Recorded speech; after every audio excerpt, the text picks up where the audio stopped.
Hey guys, सो आज हम देखेंगे client server model. Client server model basically होता क्या है, why client in a client server model something is called as client और something is called as server, और हमें इसकी जरूरत क्या है। ओके, तो सबसे पहले शुरू करते हैं आवर क्लाइंट सर्वर मॉडल।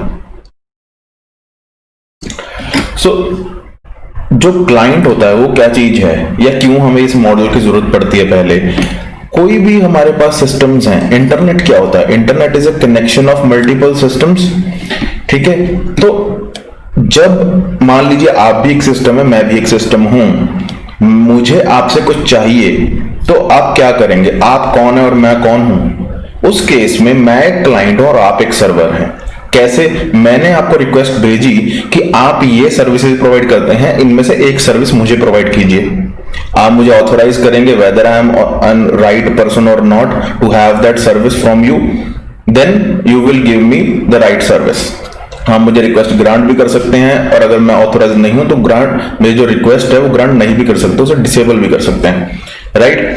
सो इसी सिस्टम में, इसी थॉट प्रोसेस को लेके इंटरनेट बनाया गया कि हमें, मान लीजिए आप गूगल ऑपरेट करते हैं तो लिखते हैं www.google.com, तो उस केस में होता क्या है ब्राउजर पे, जब आप पर्टिकुलर वेब पेज चाहते हैं, गूगल का वेब पेज चाहते हैं, आप अपने सिस्टम पे, अपनी लोकल मशीन पे वेब पेज चाहते हैं गूगल का, तो मल्टीपल राउटर से होके आपकी जो रिक्वेस्ट है, जो आपने रिक्वेस्ट की, वो गूगल के सर्वर के पास जाती है। अगर इंटरनेट वगैरह सब कुछ वर्किंग है तो उस कंडीशन में तो वो गूगल के सर्वर के पास जाती है। तो गूगल का सर्वर ऑथेंटिकेट करता है कि पर्टिकुलर राउटर से अगर मेरे पास रिक्वेस्ट आई है तो वो ऑथोराइज राउटर है कि नहीं, अगर है तो वो पेज आपको रिस्पॉन्ड में ग्रांट कर देगा कि आपकी रिक्वेस्ट ग्रांट हो चुकी है, और ये रहा आपका डेटा जो आपको चाहिए, ये रहा वो डेटा पैकेट, मतलब कि पूरे का पूरा वेब पेज, राइट। तो वेब पेज आपको दिख जाता है। तो इस मॉडल को इंटरनेट में क्या कहते हैं, एक्चुअली हुआ क्या, आपके कंप्यूटर ने और मेरे कंप्यूटर ने, या मेरे कंप्यूटर ने या गूगल के सर्वर ने नहीं कनेक्ट किया। एक्चुअली में कंप्यूटर्स कनेक्ट नहीं करते, जो एप्लीकेशन प्रोग्राम्स इन सिस्टम्स पे रन हुए, जैसे कि मेरे केस में वेब ब्राउजर रन हुआ, इंटरमीडिएट रेस्ट सर्विसेज हैं, बहुत कुछ वेब सर्विसेज रन हुई, उन सारे केसेस में क्या होता है कि एप्लीकेशन दूसरी एप्लीकेशन से बात करती है, एक एप्लीकेशन दूसरी एप्लीकेशन से बात करती है, और इंटरनेट में एप्लीकेशंस ही बात कर रही हैं एक दूसरे से।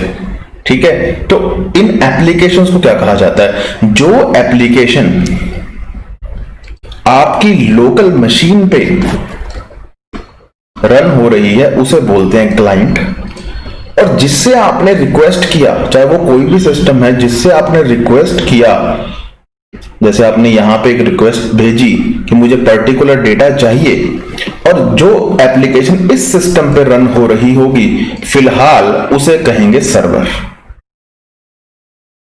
आपने रिक्वेस्ट इसलिए की किसी पर्टिकुलर सिस्टम को, किसी और पर्टिकुलर एप्लीकेशन को, वाई सो, बिकॉज वो रिक्वेस्ट ग्रांट कर सकता है, उसमें पावर है, वो आपको पर्टिकुलर सर्विस प्रोवाइड कर सकता है जो आप चाहते हैं। इसलिए इस केस में मैंने बोला कि इसे सर्वर कहेंगे। जरूरी नहीं कि सर्वर हो, मे भी ये कोई और कंप्यूटर हो सकता है, होता तो सर्वर भी एक कंप्यूटर ही है, राइट, बट वो सर्विसेज ग्रांट कर सकता है या डिसेबल कर सकता है, उसके पास एक लिस्ट ऑफ सर्विसेज है जो वो प्रोवाइड करता है अपने क्लाइंट्स को। ओके, तो इस केस में या तो ये सर्विस जो आपने रिक्वेस्ट मांगी वो रिक्वेस्ट को ग्रांट कर सकता है या डिसेबल कर सकता है।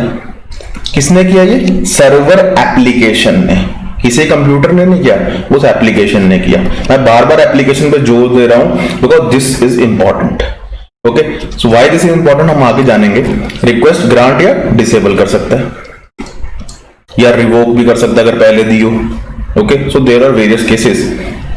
तो अब ये क्लाइंट सर्वर का मॉडल नॉर्मली बनाया जाता है, लेकिन उसमें ये नहीं बताया जाता कि एप्लीकेशन टू एप्लीकेशन कम्युनिकेट होता है। पहली चीज तो ये थी। अब बात करते हैं दूसरी चीज के बारे में, that is a many to one relationship between server and client. अब ये क्या चीज है मैनी टू वन, मान लीजिए आपने www.google.com लिखा और ये मेरा गूगल का सर्वर है, आपने रिक्वेस्ट किया, आपको एक वेब पेज मिल गया, गूगल का वेब पेज मिल गया आपको। ठीक है, ये तो है नहीं कि दुनिया में एक गूगल का सर्वर है और सिर्फ आप ही क्लाइंट हैं, सिर्फ आप ही google.com को एक्सेस करना चाहते हैं। There are numerous millions of people जो एक ही टाइम पे www.google.com लिख रहे होंगे। बल्कि लोग आजकल तो क्या करते हैं, सिर्फ इंटरनेट कनेक्टिविटी चेक करने के लिए google.com एंटर कर देते हैं, और काफी साल से ये प्रोसीजर चलता आ रहा है, पिछले 3-4 साल से तो कम से कम।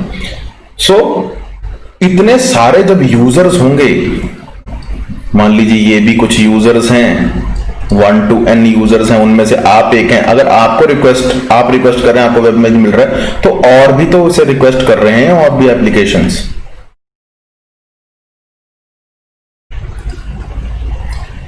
एक ही टाइम पे। लेकिन यहां पे बफर है, तो जैसे जैसे रिक्वेस्ट आती जाएगी वैसे वैसे सर्वर जाता जाएगा। There are various algorithms in operating system कि हमें किसे कैसे मैनेज करना है। लेकिन अगर ऐसे क्यू वाला बफर हुआ तो एक बड़ी बहुत प्रॉब्लम आती है स्टारवेशन की, कि जो लास्ट में है उसको बहुत टाइम लग जाए वेब पेज दिखाने में। लेकिन उस प्रोसीजर को ऑपरेटिंग सिस्टम तक ही रहने देते हैं, वो हम किसी और दिन देखेंगे। लेकिन यहां पे क्या प्रोसीजर है कि बहुत सारे यूजर्स जो मैंने यहां पे बनाए हैं, ये सारे मेरे यूजर्स हैं, ये यूजर एप्लीकेशंस हैं, या जिन्हें मैं लोकल मशीन एप्लीकेशंस भी बोल सकता हूं, लोकल मशीन एप्स। लेकिन जो मेरा सर्वर है वो बहुत सारे यूजर्स को कैटर करता है, बहुत सारे यूजर्स के रिक्वेस्ट को एक सर्वर कैटर करता है। There can be multiple servers, but it will be in a ratio कि एक सर्वर मान लीजिए 1 मिलियन रिक्वेस्ट हैंडल कर सकता है एक टाइम पे। तो वैसे ही अगर मेरे पास 10 मिलियन यूजर्स हैं तो how many servers I need, 10 servers, right. तो वैसे ही लेकिन यहां पे मल्टीपल यूजर्स को एक सर्वर कैटर करता है, तो इसी सिचुएशन को कहते हैं many users to one server. Okay, so इस कंडीशन को कहते हैं many to one approach, many to one relationship between a client, between multiple clients and a single server. Okay, so ये है क्लाइंट सर्वर मॉडल का दूसरी approach. पहले मैंने आपको समझाया होता क्या है, फिर इसकी जरूरत क्या है, और फिर उसके बाद मैनी टू वन रिलेशनशिप समझाया। और तीसरी एक और बात जो क्वेश्चंस बेसिकली जिस पे बनते हैं, which is finite and infinite, वो इसी कॉन्सेप्ट से निकलेगा जो अभी तक हमने स्टडी किया है।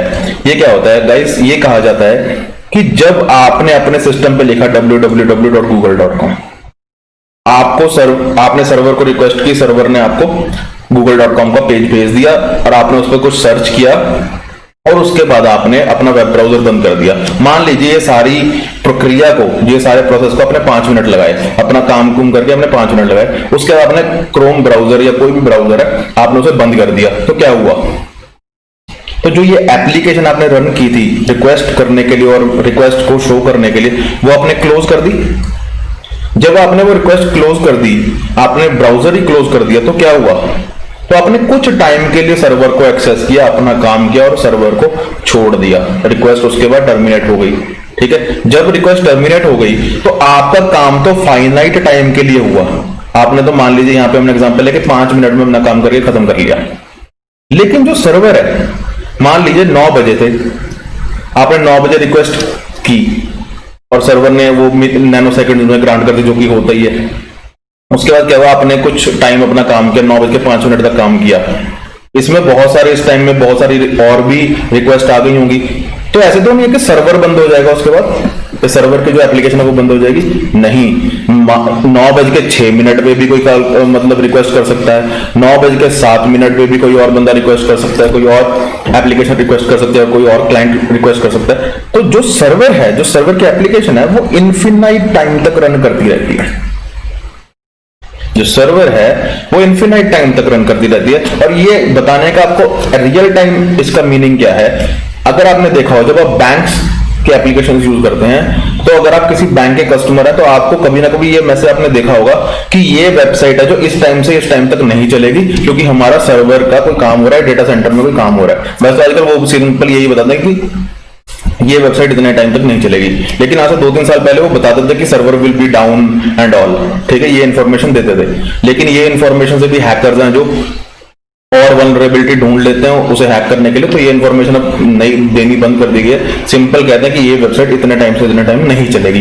जैसे कि रोज रात को अगर आपने देखा हो, करीबन 11:15 बजे से लेके 11:45 से लेके 12:30 तक 45 मिनट्स के लिए कई बैंक्स की वेबसाइट्स इंटरनेट बैंकिंग ऑपरेट नहीं कर सकते आप।